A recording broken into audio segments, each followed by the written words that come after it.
Good afternoon, ladies, gentlemen, and all my NB friends. You are tuned to Sacred Voices on KGNU. My name is Aston, and I will be your host for this afternoon. Sacred Voices is a nonprofit organization based in Denver, Colorado. We offer poetry and spoken word workshops to youth around the Front Range, and we host a monthly open mic. In the previous months, we have been hosting this online because of COVID, and those have been on Facebook.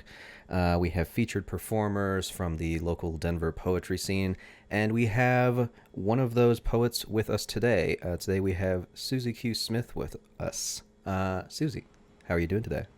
I'm doing well, Aston. Thank you so much for having me. Of Uh, course, yeah, I've been looking Joining forward on. to this quite a bit. So, why don't you tell us a little bit about yourself? I know that you're you have a lot of awards and accreditations. Well, I can tell you that I am from Denver, Colorado. I grew up here in Park Hill.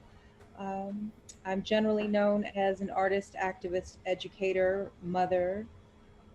I've been doing a lot of work here in Denver, Colorado for quite a long time. Then I've, of course, also toured the country and done a lot of work around the US for many, many years. I am the author of A Gospel of Bones, which was released in February of this year, and also Poems for the End of the World, which comes out later this month. Great, yeah. Um, you are a bit of a local local legend in the Denver area, but I know that you're also published internationally and have plenty of different accreditations in that way. So it's really great to have you. Um, I want to give our listeners a bit of a chance to hear some of your work, so I'm going to jump into one of the poems that you performed at our April open mic. How does that sound? Let's get into it. All right, here we go. Here is our first poem from Susie Q. Smith.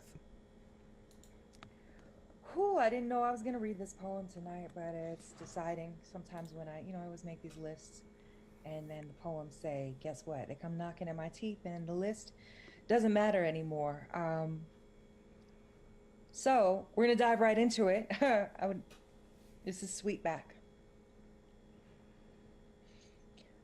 When Chris Dorner trained his gun on the LAPD, when he released a manifesto addressed to America, subject last resort, we knew it was clearly a suicide note. I take no joy in the blood on his hands nor his burnt body, but it comes as no shock that some policemen look like overseers even now. So, yes, when he quoted D.H. Lawrence, I never saw a wild thing feel sorry for itself. I wanted to tell him to run.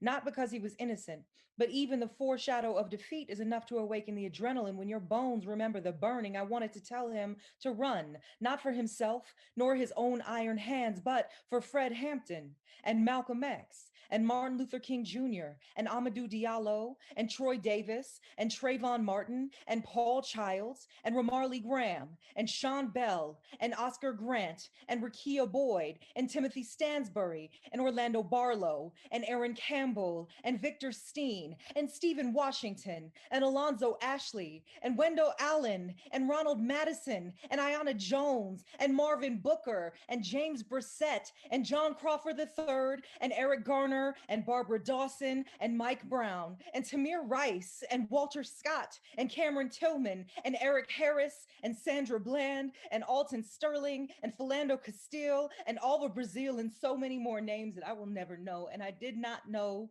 any of these people, but damned if they couldn't have all been my family. And I know they say it's not a war, but damned if I don't feel like an insurgent sometimes. And no, I've never killed anyone, but have long since admitted that I could. I mean, America, you got big guns. I ain't scared though, not with this working womb. America, you thought the Black Panther free breakfast program was scary. You ain't met me yet. I mean, we've been through a lot, America. I think that now for every one of our children you allow to be murdered, I will make two with brothers gully as they come, all grit and swagger and knuckle and earth and gleam, beards all unapologizing, brothers who won't smile at you, brothers who ain't never been afraid of you, brothers who smell just like the sun. We will raise our babies together like militia, ticking. We will detonate them on your college campuses, at your job, in your neighborhood. We will suck up all the financial aid. We will teach Fred Hampton in the classrooms until his blood can stop screaming. You don't want it with we, America. We, Black mothers, are angry as ever, are fertile as ever, and unafraid of our children. I'm not leaving America.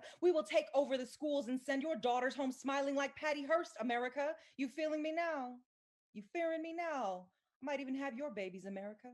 They will be Black too. America, this is a war. America, I will send my sons to all your corners. You will be needing their light. America, this is no manifesto. This is a love poem. Making love is the only way I know how to save you. Your hatred and fear are a cancer. Your teeth are rotting from your head. America, now is the time to call on whatever God you pray to. Give thanks for my beautiful sons. Yes, there will be sons, Black sons, and we will call them all Jamal and Rakim, and we will love them. We will love them. We're not dying, America. We will live forever.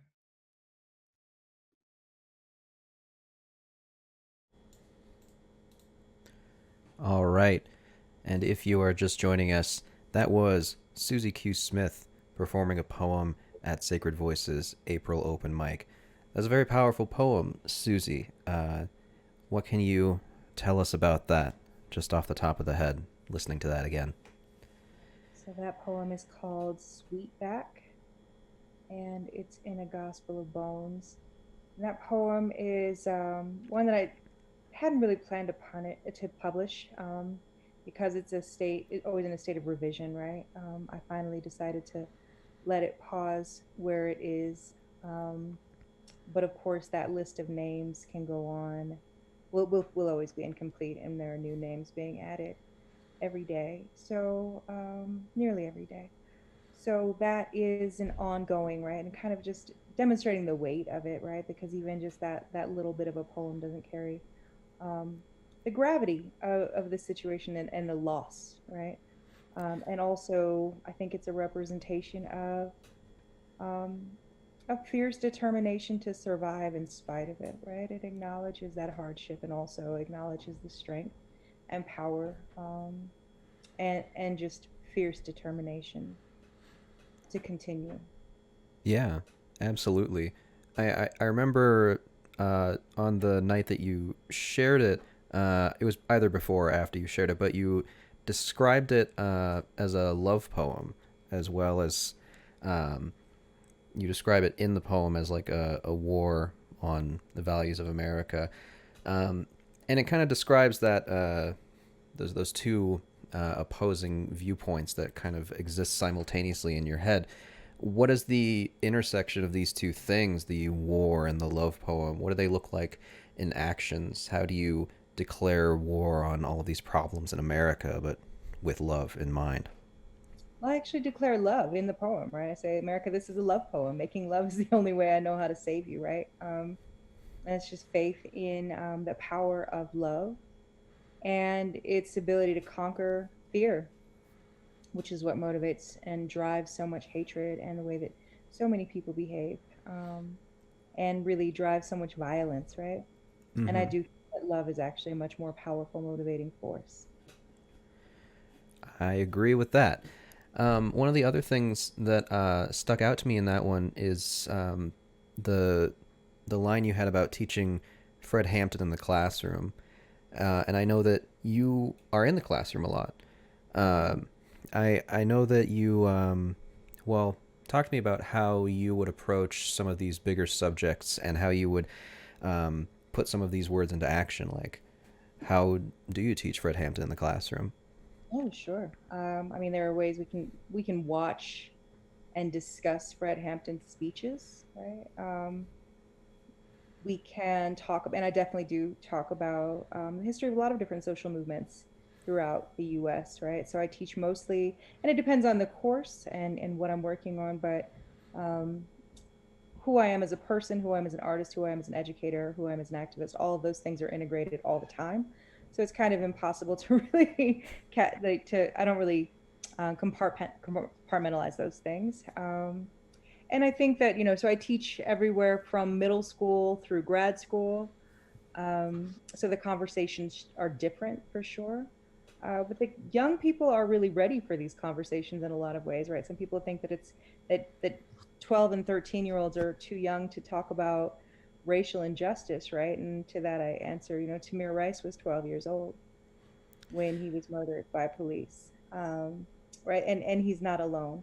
So I think that many of those young students are very much very aware, very much in feeling very much in the crossfire, and perhaps might be. So I think that it's not really. I think there's a position of privilege where we might not want to have these conversations with young people, but I think it's necessary. Right. Do you notice a difference in these students' perspectives on things when they learn about these things early on? Because in a lot of, when I went to school, I didn't learn about things like the Tulsa massacre or anything like that. And that's something that's kind of been in the news recently with Biden, having that thing about that. But, you know, with middle school aged students learning about, historical figures like Fred Hampton or events like that, do you notice a change in their perspective, the way they think about things? I think that they seem to be ready for. They come with to me with a lot of questions. Before I even they actually usually instigate pretty heavy conversations, and maybe it's because I'm one of the few people they know who's not afraid to talk to them about anything and to answer those questions, um, in a way that is, I think, that is responsible. I think that after George Floyd's murder last year, and that being so very present in the media, a lot of young people became very engaged and asking questions and things that they might not have otherwise. So I think that for my generation, it was Rodney King, and the beating of Rodney King. And so that kind of made a lot of people more aware of things who weren't. I think that for a lot of us, right? Like, so the Tulsa massacre was something that I learned about at home, right? So Black history is something I was always taught at home. It was not very present. But at the same time, I did go to mostly Black schools growing up, right? So those were conversations that we had, because most of us were learning those things at home as well. So there were a lot of those things. So I think having a more round education is necessary for everyone. And I do try to bring that into all of my classrooms. That's very nice. That's great. So I wanted to switch gears a little bit and talk about the books that you have published recently and are being published now. So you said you published Gospel of Bones in February, right? Yes. And then let's see. So Poems for the End of the World is coming out later this month in June. That's two books in one year. That's a, a big endeavor to go on. So I feel like I know the answer to this question, but how did COVID affect you in terms of writing? Were you able to do more or less? Well, so I would say COVID affected the books. Like, they weren't actually both meant to come out this year. A Gospel of Bones was meant to be published last year, and COVID slowed down the publication process with the publisher. So it came out a little bit late, and I did not plan on having two books out in the same year. So that's part of how that happened, right? So A Gospel of Bones has already been on deck for a little while, and it was delayed. There were a lot of production delays and et cetera. So, and the publisher was, there were just a lot of different pieces of overwhelm that were going on in a lot of people's lives. And so that's part of how it impacted.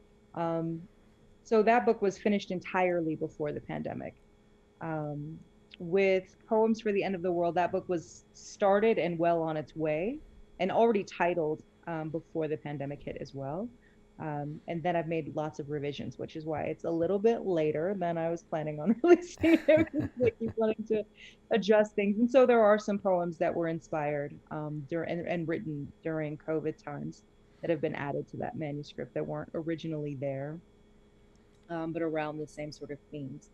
So I would say, like, the a lot of the work that I've been doing during the pandemic has not been as much writing as I had anticipated. It's been more teaching. It's been a very, very heavy teaching year. And so I think part of it, I created a course, called There Will Probably Be Crying. It's a 16-week writing course that, I found, like, at the beginning of quarantine times, last year, I was very settled and comfortable, and grateful for sort of the change of pace, um, amidst a lot of things. And I found a lot of people were struggling emotionally with the pause. And so I created the course to kind of like, started kind of examining some of the things around like, why is this part of it is pretty easy for me and it seems to be challenging for a lot of people. So what are some tools that I can offer folks to help them kind of navigate this pause? And so that course was sort of born out of those questions and answers. So I did a lot of writing with those groups, and so most of my writing has been done in class in these little snippets. Um, and I have a lot of ideas about writing, but most of these books were written, again, before this hit, and then this past year, past 16 months or so, have been very, very teaching times more than writing times, which is not the way I had planned it, but life is life, Yeah, there and that's were part of service. right, right. There's a lot of things that weren't really planned in the past year and a half at this point. But yeah, that's great that you were able to uh, keep busy and everything. I talked to a lot of different artists, and the effects that the pandemic had on them vary wildly. Like some people, all art basically stopped for a year or more, and for others, it was really the time to get the pen to the paper. So it's always interesting to hear how it affected different people. Um, what I want to do now is I want to shift gears again and give our listeners an opportunity to hear another poem from you from that night.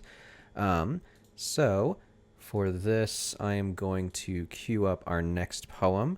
If you are just joining us, we are about to listen to Suzi Q. Smith, a poem that she performed at our April open mic. Let's take a listen. And so this is that.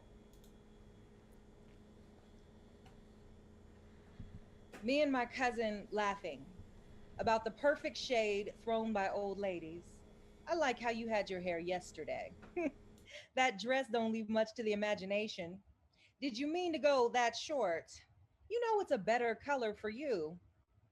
Her friend interjects, says shade from old men hits harder. My cousin says, we wouldn't know. We don't have any old men in our family. My cousin is in town for a funeral. Again, we have learned to mourn. We have learned to laugh and cry in a single sentence. My cousin's father died days before her birthday. Her birthday. She wants me to hear her freestyle. She left rehab to come to the funeral. She's afraid to rap for me because I'm a serious poet, she says. I tell her I can pull up instrumentals on my phone. I step outside with her while she smokes her cigarette and raps. She's leaving a voicemail for someone I don't know, someone she says owes her money. Her freestyle is mostly about the debt she is trying to collect. She reminds him that she knows where his mama stays. Her language is sharp. She blushes when two old white ladies walk past looking shocked. We look at each other again and laugh like when we were little girls. She finds her rhythm again. Over there, she is pointing, is where my granny got her first DUI. And over there, she is pointing again, is where I got my first DUI, her birthday. Her daddy just died. Her birthday. The bar has cut her off. Her birthday. She loves everyone except that must whose name I don't know. She wipes her face and says, "We not doing this today." I say, "Go ahead and cry, cousin." She asked me to take her to get weed so she can be happy again. My cousin is a language I understand. I say no. She snatches drinks from the table and they are half gone before we can stop her. She laughs. She thinks she's slick. She is slippery as age and sobriety. We got good calluses for grip. We hold each other in prayer, in hope, in resignation, in memory. I hug my cousin, say she is still magnificent, and I still see her. I hug her son, her nephew, say she wasn't always like this.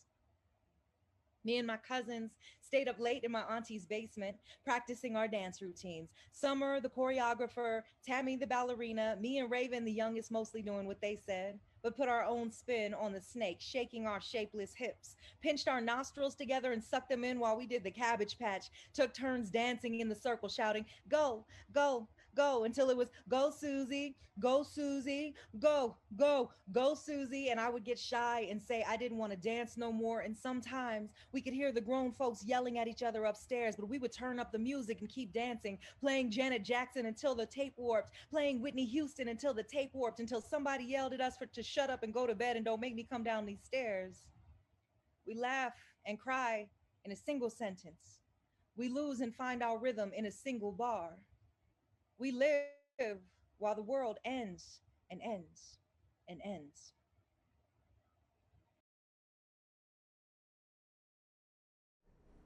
All right, and once again, that was Susie Q. Smith sharing a poem at our April open mic. I believe that poem is called The World Ends and Ends. Is that correct?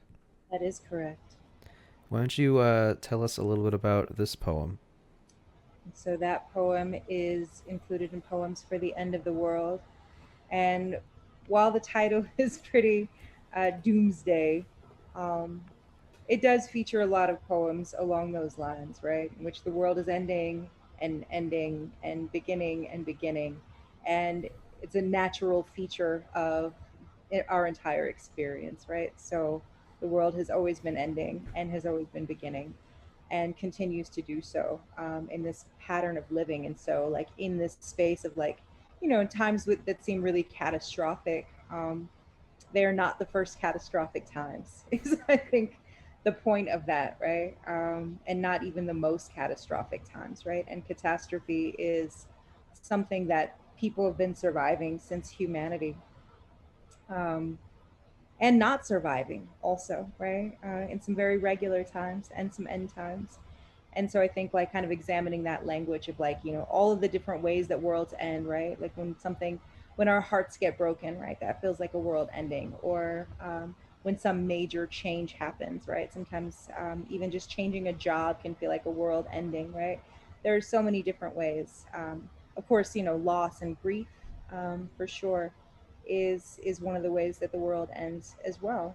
So there are many, many world endings and many beginnings. Well, thank you for that explanation. That yeah, that's a lot to think about. Um, I wanted to. So one of the things that I really love about this poem in particular that I noticed in a lot of your poems is your use of imagery and just your general descriptions of scenes that you have. They're very effective. It makes you feel like you're really put into the world at that exact uh, place and time. How how are you able to do that? How are you able to cultivate that skill in terms of writing in that way? Well, thank you. I think practice and practice and practice. And I think that, I do play around in a lot of different forms. Poetry is my main boo. Though I do write a bit of prose, I do write some creative nonfiction, some memoir, um, and I also, and that's just like the writing life, right? I also do, well, and of course, plays and lyrics and songs and et cetera, et cetera. So I write a lot of different things, but I borrow from a lot of different forms and bring them together, and I'm inspired by a lot of different forms, right? And if I'm not writing, then I'm probably cooking. If I'm not cooking, I'm dancing. If I'm not, I'm always going to be making something and sort of creating some form of art every day. And all of those things blend together in whatever ways they do. And sometimes that happens on the page. Sometimes it happens on the stage. Sometimes it happens on a plate. Yeah, I can definitely see that within this poem in particular, just the way that it bounces in between different scenes and everything. It feels like a culmination of a lot of different things all appearing in one piece of work. So yeah, that's really great. So you just told us about the meaning of the title of your book, Poems for the End of the World. I was hoping that maybe you could do the same for A Gospel of Bones. What's the inspiration for that title there? So, A Gospel of Bones is inspired by a lot of things. That title is largely, I grew up going to church 5 times a week. Gospel is definitely one of my first languages.